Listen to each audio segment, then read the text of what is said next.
भी जनता में मैंने भारतीय जनता पार्टी के प्रति उत्साह नहीं देखा। मैंने अपने क्षेत्र का तो पूरी पंचायतों का दौरा किया और जो मुद्दे इन चुनावों में विपक्षी गठबंधन ने उठाए उनका असर बराबर नजर आ रहा था। चाहे बेरोजगारी को लेकर बात हो कि आज जो है 70 करोड़ बेरोजगार, और हमारा जो कांगड़ा और हमीरपुर है वहां तो अग्निवीर को लेकर जो युवा हैं उनमें बहुत ज्यादा आक्रोश था कि 4 साल में आप 10-11 लाख की राशि देकर रिटायर कर रहे। बहुत ज्यादा रोष हमने वहां देखा। महंगाई को लेकर था और जो बुद्धिजीवी वर्ग है उन्हें इलेक्ट्रल बॉन्ड को लेकर भी संशय था। अब भारतीय जनता पार्टी कौन से मुद्दों पर चुनाव लड़ रही थी, इस बात की हमें हैरानी है। ये बात सही है कि भारतीय जनता पार्टी ने देश में एक सांप्रदायिक ध्रुवीकरण का प्रयास किया, भाई को भाई से लड़ाने की बात की। चाहे देश के प्रधानमंत्री श्री नरेंद्र मोदी हो या भारतीय जनता पार्टी के तमाम जो वरिष्ठ नेता, मुद्दों पे उन्होंने चर्चा नहीं की। राहुल गांधी पर छीटाकशी, विपक्ष के जो और नेता हैं उन पे छीटाकशी, व्यक्तिगत आरोप। मुझे लगता है कि किसी भी लोकतंत्र में चुनाव मुद्दों पे होते हैं। आप व्यक्तिगत छीटाकशी पर, व्यक्तिगत टीका टिप्पणियों पर चुनाव नहीं लड़ सकते। और कुछ बातें इतनी छोटी और बचकानी थी जिनसे चुनाव प्रभावित नहीं हो सकते। अब प्रधानमंत्री जी ने कहा कि अगर इंडिया गठबंधन सत्ता में आता है तो राम मंदिर पर बुलडोजर चला दिए जाए। आप क्या बताइए, ये व्यवहारिक है? यहां कई जगह पर जाकर उन्होंने कहा कि आपका मंगलसूत्र छीन लिया जाएगा। किसानों को कहा कि आपके घर में जो ये भैंस है ये उठाकर जो है मुसलमानों को दी जाए।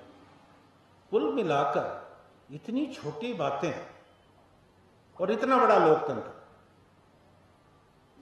आज भारत का लोकतंत्र दुनिया में जो बड़े बड़े लोकतांत्रिक देश हैं उनके बराबर।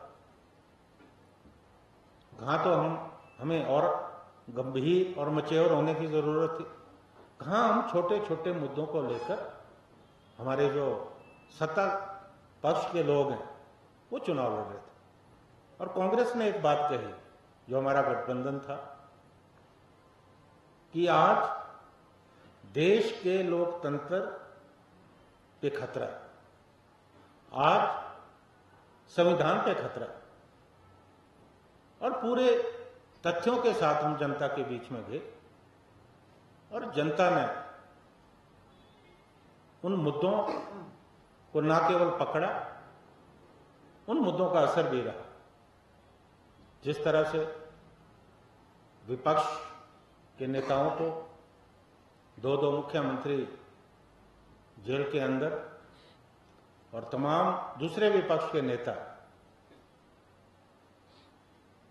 उनके खिलाफ ईडीआई सीबीआई की कार्रवाई, या तो भाजपा में शामिल हो जाओ या कार्रवाई का इंतजार करो।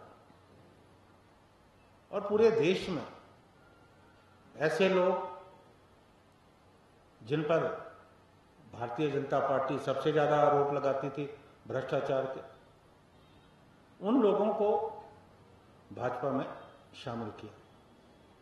अब आपने तो भ्रष्टाचार की लड़ाई उसी वक्त खत्म कर दी जब ये लोग आपके दल में जो है शामिल हुए। आज जो जनता का मूड है वो भारतीय जनता पार्टी के खिलाफ है और ये चुनाव सही रूप से जो है जनता ने लड़ा। जनता अपना फैसला जो बटन है दबा के कर चुकी है, लेकिन एक मनोवैज्ञानिक तौर पर एक प्रभाव बनाने की जो कोशिश हो रही है, इस बात को लेकर हमें शंका है। अब क्या शंका है, आज मैं इस पे नहीं जाना चाहूंगा। एक अधिकारियों पर, चुनाव आयोग पर एक दबाव बनाने की कोशिश हो रही है कि हम सत्ता में आ रहे हैं, हम सत्ता में आ रहे हैं, इसलिए आपको वो करना होगा जो हम आपको कहें। मेरा तमाम जो अधिकारी हैं इस चुनाव से जुड़े, उनसे आग्रह है कि निष्पक्ष और निडर होकर काम करें, क्योंकि हमने देखा है कि चंडीगढ़ में क्या हुआ, किस तरह से जनमत को चुराने का प्रयास हुआ। लगभग आज भी ऐसी स्थिति हमें नजर आ रही है। हमारे जो कार्यकर्ता हैं, हमने निर्देश दिए हैं कि सजग रहे, चाहे काउंटिंग के समय या अभी जहां जहां पे ईवीएम मशीनें हैं वहां पे हम तो नजर ही रख सकते हैं। अब अंदर तो क्या हो रहा है उसके बारे में तो कोई कह नहीं सकता, लेकिन बाहर से तो नजर रख सकते हैं। तो हमारे कार्यकर्ता जो है सजग रहेंगे और निश्चित तौर पे हमें इस बात की आशा है, विश्वास है कि देश का जो मूड है, और सही रूप से आप लोगों ने भी महसूस किया होगा, आप लोग भी जनता के बीच में जाते रहे, कि लोगों का मूड क्या था। निश्चित तौर पे इंडिया गठबंधन सत्ता में वापस आने वाला है और देश में लोकतंत्र और संविधान को बचाने का जो प्रण इंडिया गठबंधन ने लिया है, हम उसे लेकर आगे चलने वाले हैं। और एक घालमेल हमें और भी नजर आ रहा है कि जिस तरह से शेयर मार्केट को प्रभावित किया जाए।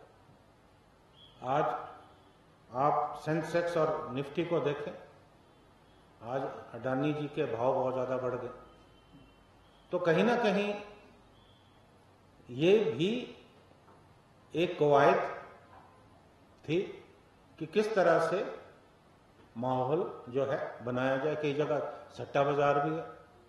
तो ये सारी तमाम बातें जो मैं आप लोगों के सम्मुख रखना चाहता हूं, और मुझे पूरी उम्मीद है कि कल जब चुनाव नतीजे आएंगे, निश्चित तौर पर